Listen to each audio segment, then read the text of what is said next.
Procurement in an organization can be about things that are tangible, okay, talking about cars, laptops, stationaries, or intangible stuff like software, security system, and all that. It can also be direct. In this case, you're buying things that you directly use in production. You buy raw materials that are directly incorporated into whatever it is that you're producing, or it can be indirect, in which case you're buying things that are not incorporated into whatever the organization is producing, but are used as part of running the organization. You buy stationery. So stationery used by accountants, used by people in the office, used whatever. So pens, papers, and yet the company is making, say, juice. Okay? So you see the stationaries are not directly incorporated into whatever you are producing. Those are indirect, procurement. But then having said that, procurement can also be stock or it can be non-stock. Okay? So stock procurement and non-stock procurement.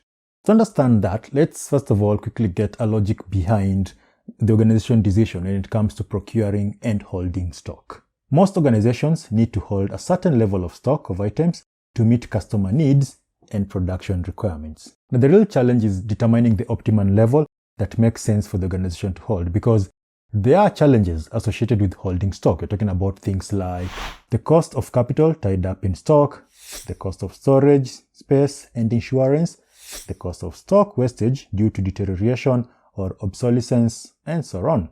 And these were things like lean thinking, okay? Lean sort of concept when it comes to product, when it comes to stock storage comes in. The philosophy is more of procurement for production, okay?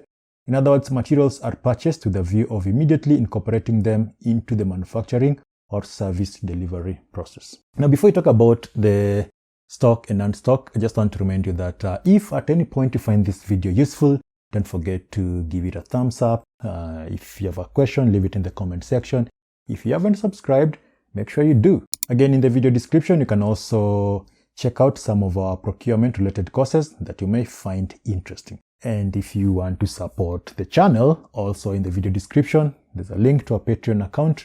You can support the channel. Now, let's move on. Let's talk about non-stock procurement. With non-stock procurement, what you're actually doing here is that you're procuring things that you don't really need or you don't want to keep in storage, okay? You don't want to stock them, okay? And you see this a lot in construction, where most of the organization's output consists of products made in direct response to customer needs. So products in this case may be a hospital, a bridge, housing development, etc. But again, in your day-to-day scenario, as far as your business are concerned, then you're going to have things like cleaning services, telephone system, internet contract, advertising campaign. None of these things you're going to purchase and stock them. And so the question then becomes, how do we try to minimize, okay? How do we reasonably try to minimize the costs or problems associated with stocking, with stock storage? And so the number of things you can do, okay, will include the use of economic order quantities, such as calculating the optimum size of order for each material so as to minimize the combined cost of acquiring and holding stock. Number 2, improving the process of demand forecasting so that stock procurement are more accurately related to requirements. Number 3, the use of vendor managed inventory, whereby suppliers hold and manage stock on the buyer's behalf. That is what really happens with companies that are using the just-in-time method of production. I mean, if I know that I want 50 items, and then you sign up for these something like a framework agreement or framework arrangement with suppliers. So they know that you'll probably need 50. They know when you'll need them, if you tell them that. But then that's when they have to provide them, okay? And in contract, these where you have things like single and standing offers. So what happens there is that rather than buying those things, they'll just do a call, okay?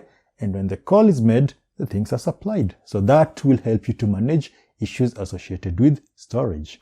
Regarding stock procurement, in this case, we're talking about procuring items that are going to be stored, or procuring stock which we intend to actually store or to stock, okay? When is this a good procurement policy? Now, there are many circumstances where this will actually make sense. For example, where demand of those items is constant, for instance, consumable items, where it's easy to predict demand of the items and the items are not highly perishable, where there is a long lead time for obtaining stock from suppliers. So in this case, if the amount of time taken between you putting an order, placing an order and actually receiving those things is so long, then you may want to have like a safety stock, okay, like a buffer to, so that when you're waiting for the others to come, you still have something that you can use in your production. Another one, where items are critical for operation, and so you don't want to run out of them, because if you run out of them, you're in trouble. Then you're better off ordering a number and then storing them, okay? Something else, where there is a legal requirement to hold such stock, for example, in health and safety equipment, where inventory appreciates in value over time. So things like wine, things like timber, okay? These are things that you probably want to hold on to. In some cases, it's not really automatic that all wine will appreciate. The point is you have to be smart about it, okay? Anyway, there is also where prices are expected to rise. So in that case, you're just doing that so that if the price goes up, you are, you're protected.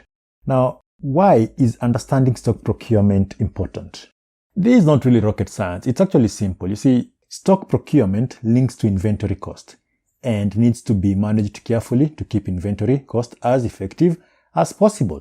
So that is the reason why you need to understand, are we dealing with stock or are we dealing with non-stock procurement? Because you see, you have inputs in the form of raw materials, which are processed into output in the form of goods and services. And so if you can control the inputs in the form of stock, raw materials and stuff like that, right? Then you're definitely going to be in a position to control the cost of production. And if you can drive your cost of production low, then it means at the selling level, your margins are going to be high, and that will help you to make profit. And at the end of the day, if you're in business and you're not making profit, then the business may not be sustainable in the long term. If you have any question, do let me know. If you want to understand more about, say, the procurement cycle, check out the video, okay, that particular video. And yep, if you have any question, leave it in the comment section. I'll see you in the next lesson.